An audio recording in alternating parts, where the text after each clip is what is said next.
Hello, this is Rebecca. I have not had a chance to make my official introduction video yet. I'm planning it. I want it to be really nice and, include a lot of the things I'll talk about on my channel.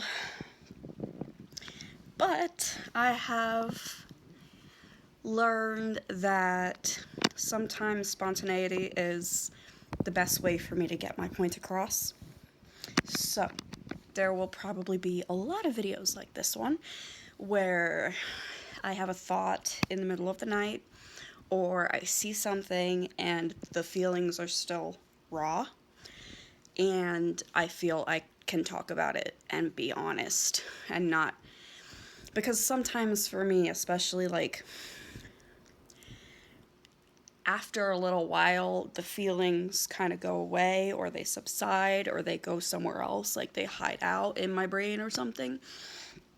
But so it's better for me to talk about things when I'm actually feeling the way I feel about it.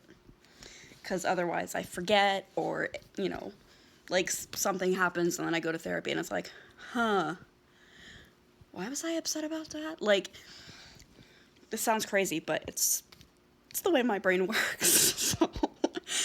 So, I love the show Rescue 911, and I grew up watching it. One of my absolute favorite shows. I love it. And it's a lot of what inspired me, along with my mom being a nurse, to go into healthcare and to learn CPR, first aid, AED, all of those things, is because bad things happen all the time to anyone. And that's something that I don't feel like a lot of people truly understand. I know I didn't until I lost my father last year. People say it happens to someone else, not me, not my family. Trust me, it happens to you too. And so I wanted to get certified, and Rescue 911 and my mom being a nurse, they're two big contributing factors to why I decided to go that path. So, I was watching an episode here. Most of them are available on YouTube. And it was about suicide. So, big fat trigger warning right here. Suicide. Yeah. I'm going to be talking about that a lot in this video. And basically the situation was parent and two teenage kids. Well, two teenagers. And they had cut school. Father comes home, finds out they had cut school. Takes discipline into his own hands. And parents are allowed to discipline their children, okay? I am not saying you're not, but I personally view spanking as unacceptable, and especially for a teenager.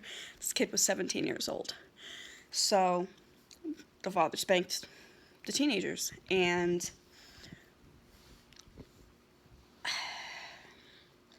the son went upstairs and got a gun, got a revolver, and he shot himself in the chest. And that's heartbreaking to me, because I get it. I get it. I get that feeling of feeling like there's nothing to do that can be done to fix a situation. So, what really tripped my trigger on this episode was one of the police officers who came to the scene said in the interview that kind of goes over everything that happened, said that her initial response to a suicide call is anger, that it's the most selfish thing someone can do. And I wanted to talk about that because that's something that a lot of people feel. And I'm not going to say statistics on how many people feel that way because I don't know. I know from personal experience. I know people who believe that believe it's a very selfish thing to do, that it's the ultimate selfish decision someone can make. And to an extent, in my own view, that is correct. However, I want to shed light on the fact that when someone views suicide as the only option, believe me, they have come to every logical conclusion they can think of, and it still doesn't seem like it's going to fix it. And it was hard to watch this, but I'm glad I did. I'm glad I didn't see it as a kid, or at least I don't think I did. But this poor father didn't even know his children were afraid of him. Didn't even know. And had to resuscitate his dying son because he handled a situation in a way that he could have probably done it a little differently and things be better than that.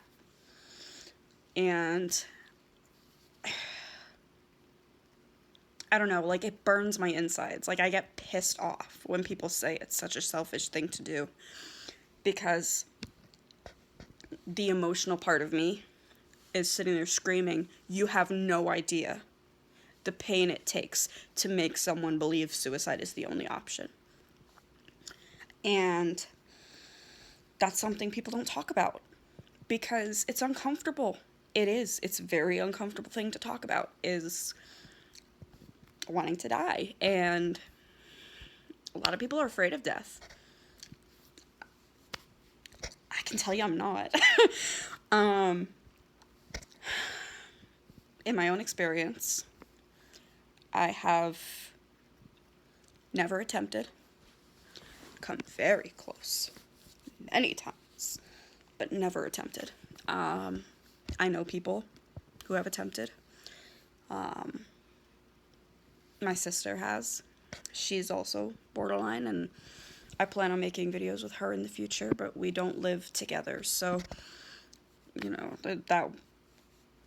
that'll happen occasionally. But my sister is borderline. She's had a lot of horrible shit happen to her as well. And she has attempted. And I will tell you that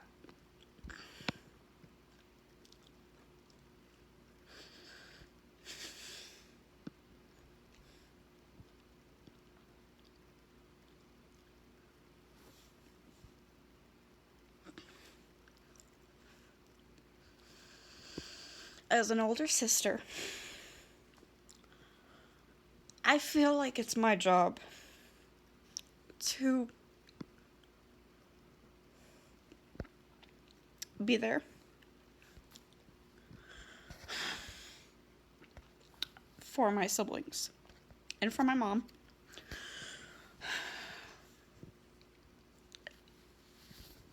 And I'll be honest, it hurt.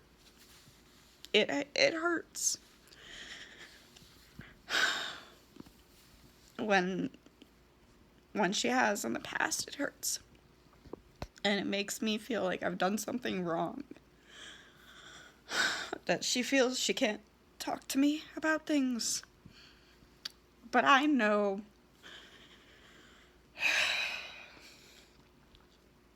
emotionally how she feels.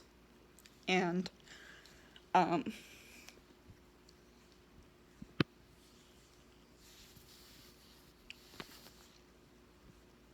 I can't be mad because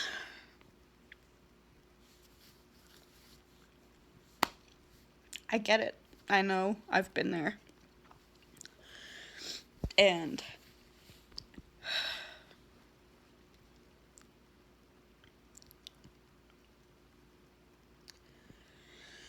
the one thing I've learned is that no matter what you do, if someone is hell-bent on killing themselves, they're gonna do it. There's nothing you can do about it. You can do everything imaginable. You can call hotlines for them, take them to therapy, give them medication, get them help.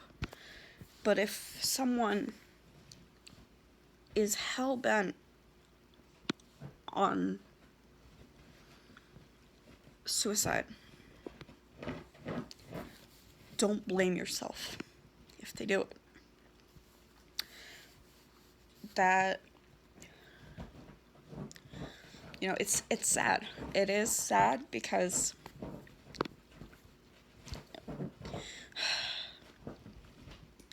to someone who's in a logical state of mind, who isn't struggling like someone who's contemplating suicide, it seems really selfish. And to an extent, I get it. It is. But trust me when I say that it's not meant to be. Every time I've ever come that close to attempting, my family is what stopped me, is the thought of them.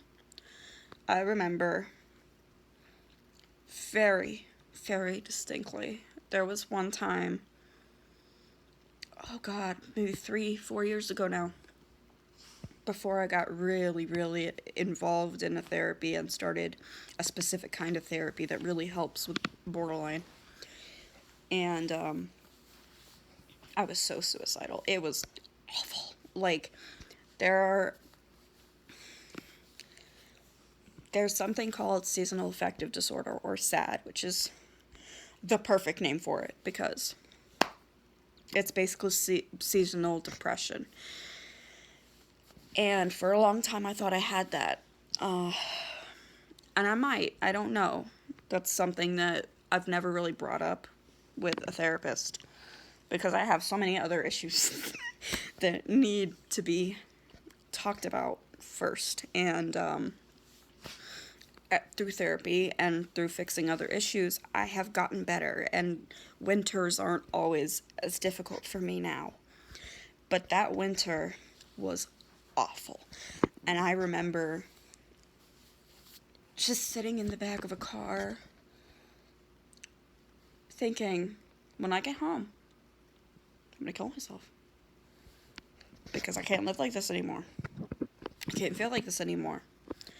And I got home and I knew what I was gonna do. I had a plan. I had the medication. And I was gonna do it. And then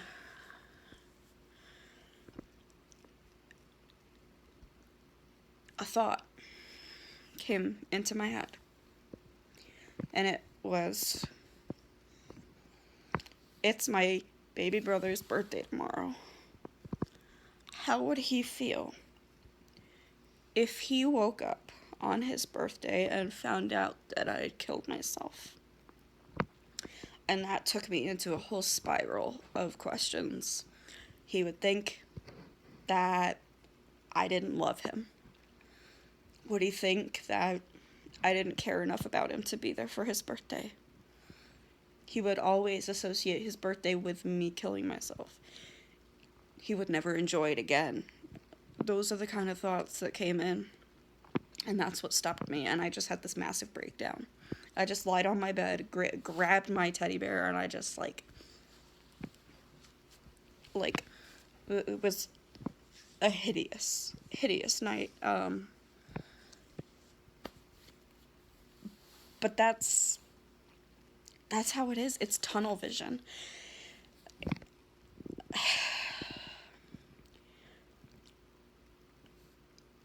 Tunnel vision really is tunnel vision. Like, when someone is that ill,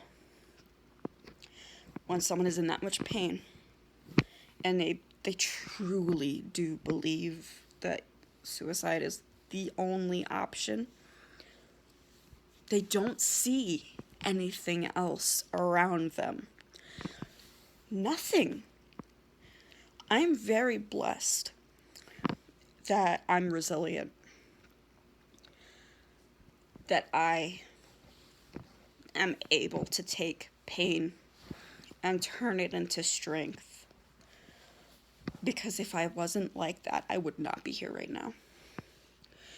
And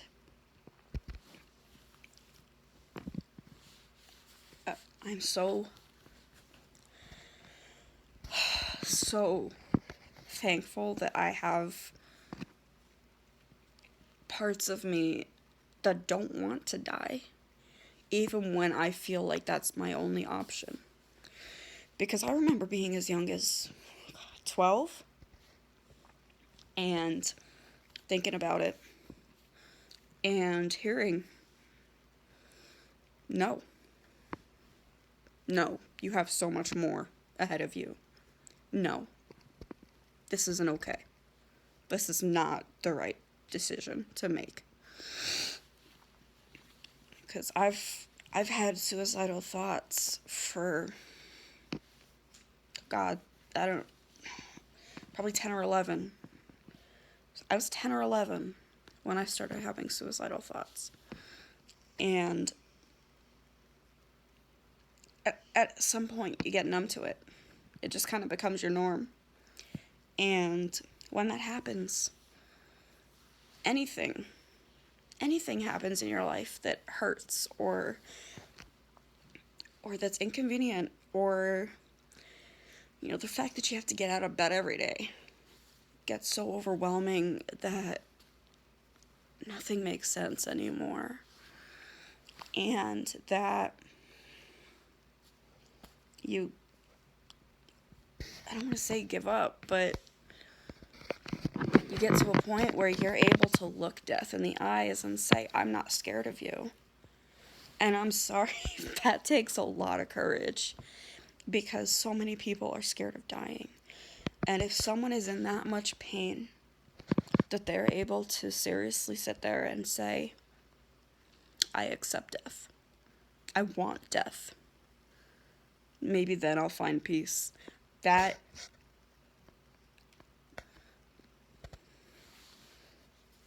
is, I don't even know the right words for it. Brave. And I'm a coward. And I'm glad I'm a coward. Because if I wasn't a coward, I would be dead right now. It's not that I'm afraid to. I'm a coward for all the pain that I would be inflicting on other people. And that's something that we don't think about. Someone who's suicidal, they don't think about the pain they're going to be causing other people. In fact, it's usually quite the opposite. Usually when I've been suicidal, I'm such a burden. No one should have to live with me because I'm such a mess. I must be just this horrible, horrible person no one wants to be associated with, because all I do is depress people. All I do is cause problems. I'm nothing. I'm worthless. My family, my friends, they'd be better off without me. Those are the kind of thoughts that go around in someone's head when they're suicidal. In my experience, and not just with me, but with other people I know who have been suicidal or attempted, it's usually the opposite. They don't want to be a burden to their family and their friends. They don't want them to suffer. And in that emotional turmoil, suicide seems like the only option to stop being a burden. And it's hard to talk about, and I get that. It's it's uncomfortable. It really is. It's not fun to talk about suicide. No one wants to talk about it. But it needs to be talked about, because with this episode of Rescue 911, I'm sitting there, like, grinding my teeth at what this woman is saying about it being so selfish and that she's angry. And I'm like, okay, I can understand, but there's more than one side to this. This isn't just your side. I don't know, I guess as someone who's been suicidal for most of my life, like, I remember hearing things in high school, middle school, when someone would talk about people who cut or something happened with suicide. I think that's the most selfish thing in the whole world. How could you do that to someone? Your view is not the only one. And unfortunately, especially when you're dealing with mental illness, usually it's just emotion. It's a skewed point of view, seen through an emotional lens, where no logic can come through, or the logic is skewed out of proportion by this emotional view of the world and your internal world. And I don't know how to better describe it. But I felt like I needed to make a video about this, because there's so much pain when it comes to suicide.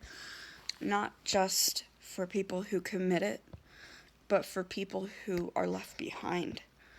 And it's such a sensitive topic. And that's sad. And I know it's hard to talk about it. But like I said, it needs to be talked about. This needs to be a subject people talk about.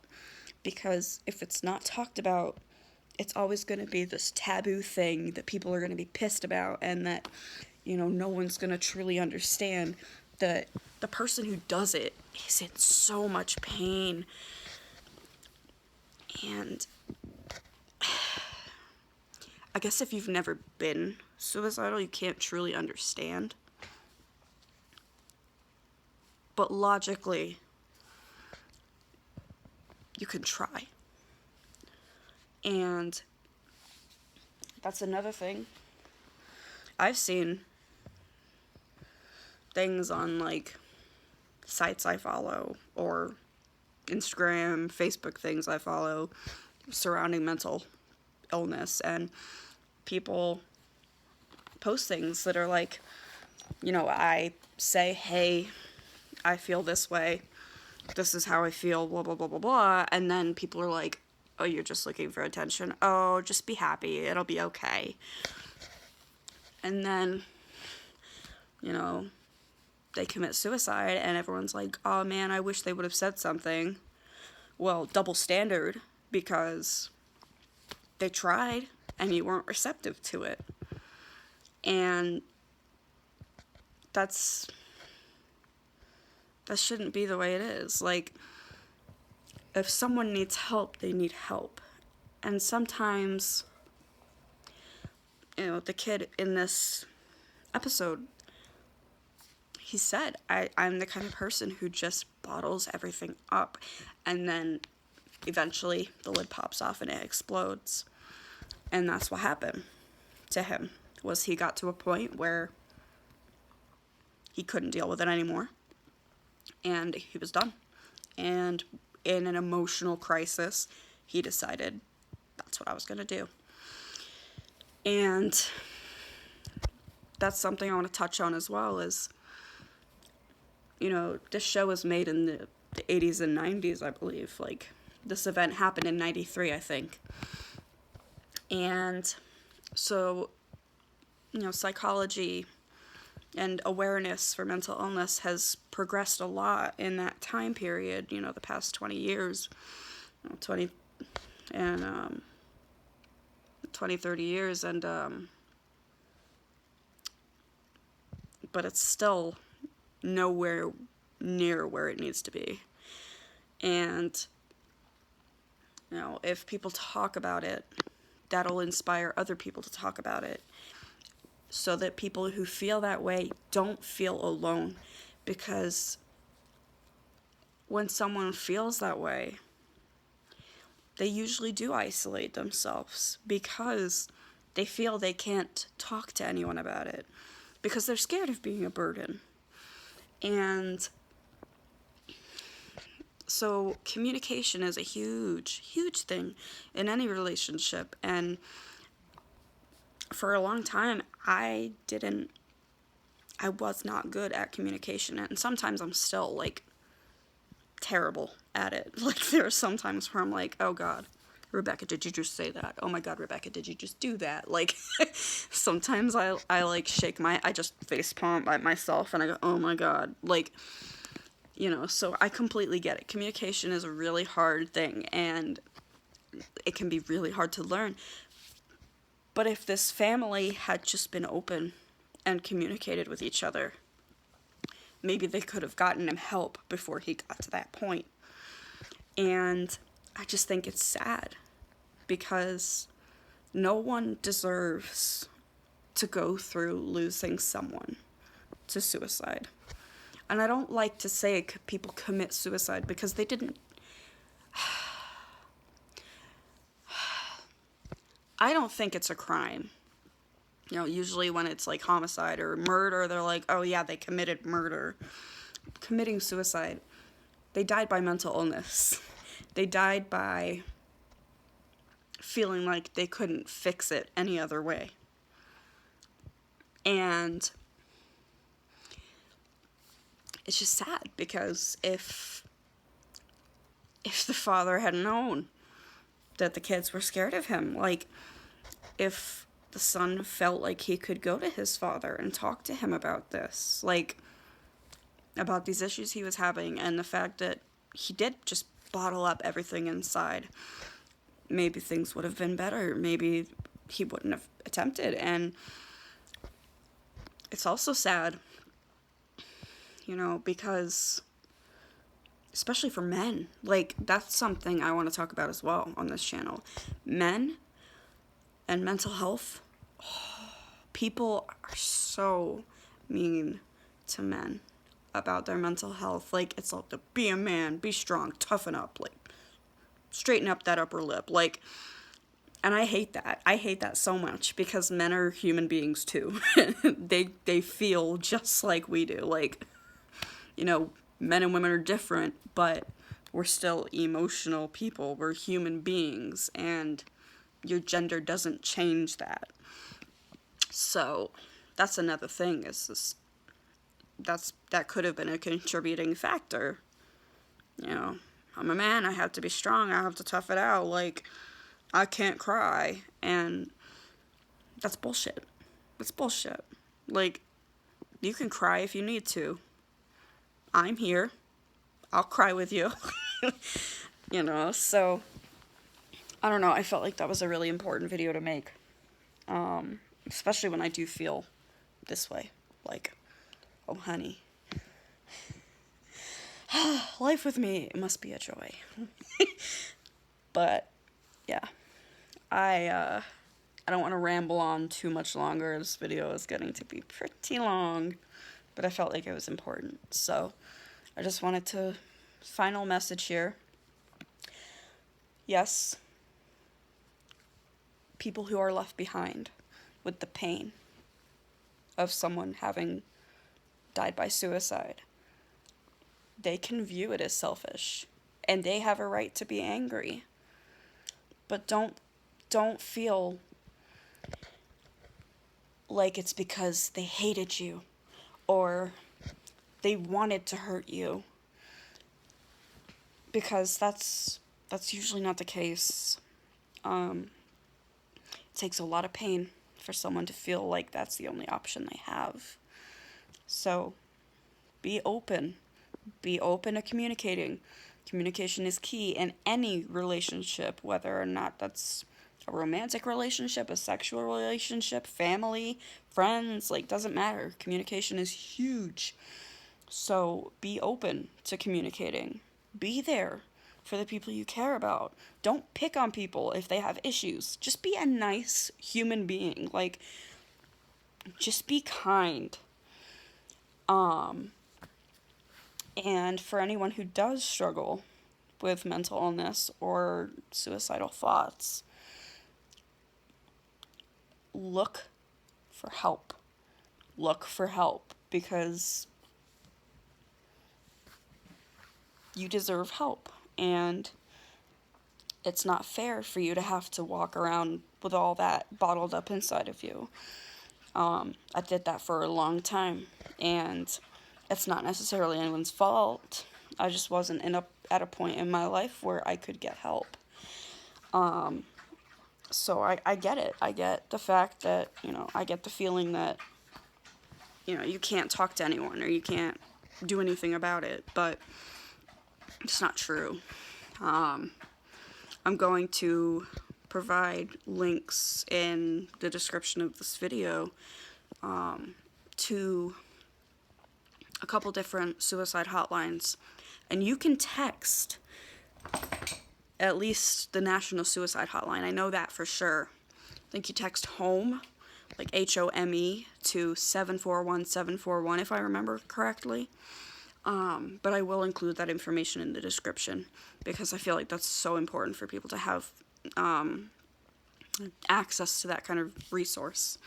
Because I've used suicidal hotlines before, and they have saved my life. And I'm also going to include one to the Trevor Project, because they are oriented primarily to LGBTQ plus youth, but they can help you too. So, if you're shy about making phone calls like I am, you can text this place and get help. But I feel like that's such an important thing, is to have those resources available to you, because if you don't have them, if you don't have the drive to do anything, then you're not going to look it up. Like, I get that too. So those are the final notes I wanted to leave this on. It's just be kind, stay open-minded, and be open to communication.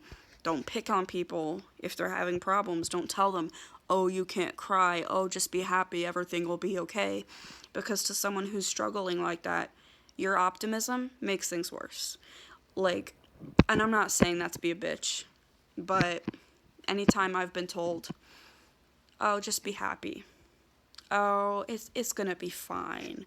You're fine. That's invalidating. Very invalidating to someone who's in a lot of pain. And you saying that might make it worse. So, just be nice. Okay. But yeah, so I felt like this was a very important video to make, and I will talk about suicide in more videos in the future, but this one was just it pressed on my nerves, and I needed to talk about it. So, yes. Alright, guys. So, take care of yourselves.